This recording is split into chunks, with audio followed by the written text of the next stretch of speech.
Mack Brown, former head coach at the University of North Carolina, has said that the University of North Carolina lowered their academic standards to help Bill Belichick succeed. I thought this was an interesting development. I wanted to play the audio clip of Mack Brown talking about Bill Belichick and talking about himself leaving University of North Carolina. Take a listen. Time for me, North Carolina didn't have NIL money, and I said we were kind of a slow bleed. We weren't able to recruit the top kids like we were when we first got there. So it was time for them and it was time for me. So it was kind of like a divorce. Everybody was ready. It's just who and how you split at the end. So it was best for me to get out. We always built programs on fit, and in our last couple of years there, we were having to get parents with money. We were trying to get kids over a 3.0. Because that's who we could get. We signed 26 players at North Carolina, our next to last year, high school players, and didn't pay them a penny. So those kids, I felt guilty. We even had Omarion Hampton. He got offered $1 million plus to leave, and he stayed for $300,000. I told him he should leave because it was just crazy as you were looking at those things. As far as North Carolina and Bill Belichick, now he's arguably the best coach ever. They've committed money to it. They've helped them with academics. They've lowered those standards some. So there's absolutely no reason that they shouldn't be successful. Man, that's an interesting clip, hearing about the differences in Mack Brown and the way he recruited, and now him talking about Bill Belichick taking over. Bill, let me ask you, what did you take away from hearing Mack Brown talk about this? And go ahead.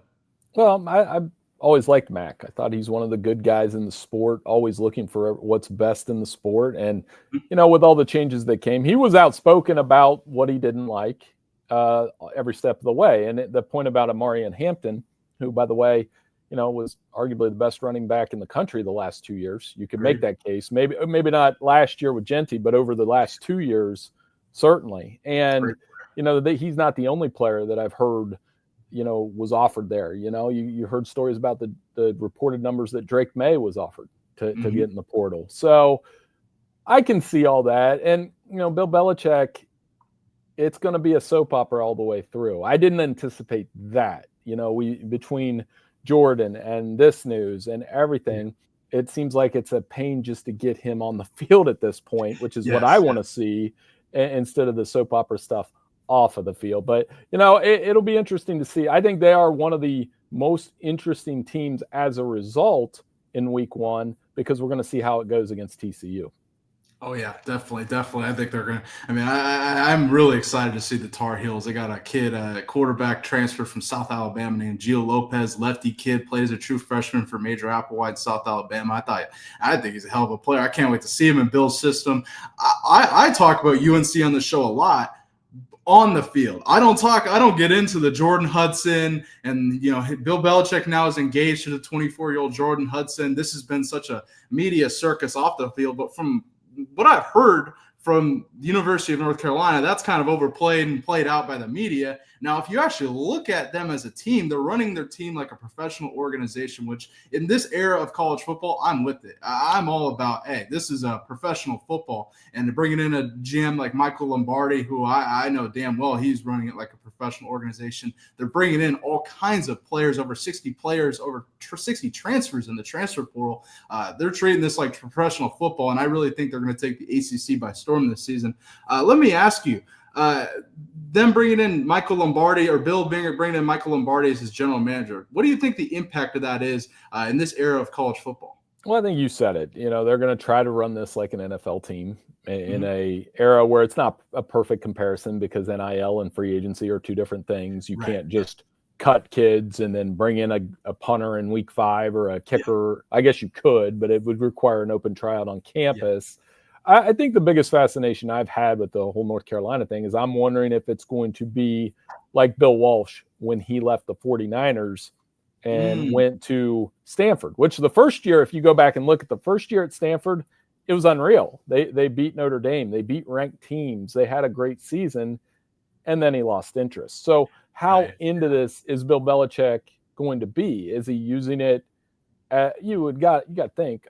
I think we can agree that on the field, yes, they're going to want to win, and he's going to do everything he wants to win. But is he using this as a slingshot to get back in the NFL, where everybody knows he's not that far behind Don Shula for the most wins? Yeah, I think just above one season it would take for him to get to that record if he went back to the NFL. My biggest thing, Bill, I expect maybe a season, maybe two. I'd be shocked if he stays there for a long time. I'm just really looking forward to seeing him and the way that Michael Lombardi, the general manager, the staff they've built up there. He's got multiple sons of his on the staff, as well as All-Pro linebacker Jamie Collins on the staff. I can go on and on about the staff. But I think when it comes down to it, I mean, I'm really excited to see this team. I don't care about the media circus. I don't care about the 24-year-old girlfriend. I just want to see them play on the field. And I really like the way that they've tackled the unique era we're in college football. Now, looking at the ACC this season, I think the ACC, besides Clemson, is pretty wide open. Miami, I think, has a lot of question marks. I know they got the transfer quarterback Beck, but they lost a lot of weapons, especially on the offensive side of the ball, that I think they're going to have to fill and see if they can fill the holes that they lost, so to speak. But how do you feel about the Tar Heels in the ACC, Bill? Well, it's a wide open conference. So they do lose Amarion. That was their offense. They lost Willie Lampkin, a really good offensive lineman. Now, and their defense, they lost some guys in the portal, including an edge rusher to Ohio State. So they have a lot of holes to fill. But to me, the fascination is the X's and O's part then. Okay, so how does Bill Belichick, and where the talent gap between North Carolina and, well, it might be considerable with like Clemson, but it's not considerable with anybody else in the conference. So could they go scheme their way and go beat an SMU or whoever? Sure. And that's what makes them so interesting right out of the go in these first couple games against TCU and Charlotte.